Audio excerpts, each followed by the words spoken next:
Germany's most likely replacement to Angela Merkel, Olaf Scholz, has been making his case to take over as Chancellor, including a ferocious attack on Brexit. Olaf Scholz, 63, is a front-runner to take over as Germany's next Chancellor as Angela Merkel steps down. His Social Democrats, SPD, swept up a small majority in the recent election, leaving Mr. Scholz with the task of attempting to form a coalition government that provides Germany with the stability it so desperately needs. One of Mr. Scholz's key tasks in his attempts to form a government is to maintain European stability, the antithesis of Brexit. Germany is dependent on a stable EU, just as the EU is dependent on the membership of Germany, its biggest economy. In his attempts to show his commitment to the bloc, Mr. Scholz has launched numerous attacks on Brexit over the course of his campaign. Most recently, he spoke to Der Spiegel in a tell-all interview, in which he called Brexit misleading.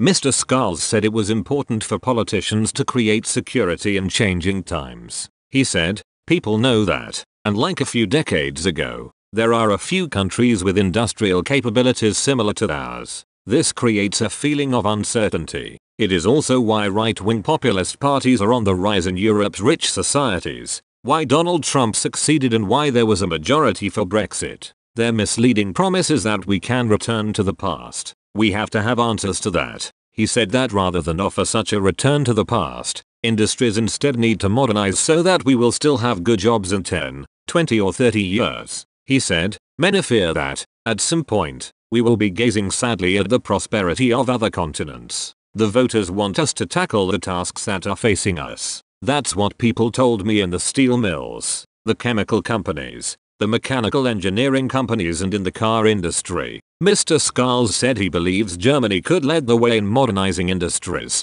as well as climate change. He said, "Germany must dare to lay the technological and industrial foundations for the future, and the aim is to become a climate-neutral industrialized country in just under 25 years. This can create new confidence." This isn't the first time Mr. Scholz has used Brexit to prop up his arguments for a prosperous German future. Speaking at a campaign rally before the September election, he said, "Why did Britain vote for Brexit if it was against its own interest? Why did America vote for Trump? I believe it is because people are experiencing deep social insecurities and lack appreciation for what they do." He went on to say this insecurity is not just a German problem, stating this dissatisfaction and insecurity, "It's not just in the US or the UK but in the Netherlands, Sweden, Denmark, Finland, Norway, Austria or Germany, countries that may look from the outside like they don't have any problems at all." He argued that lower,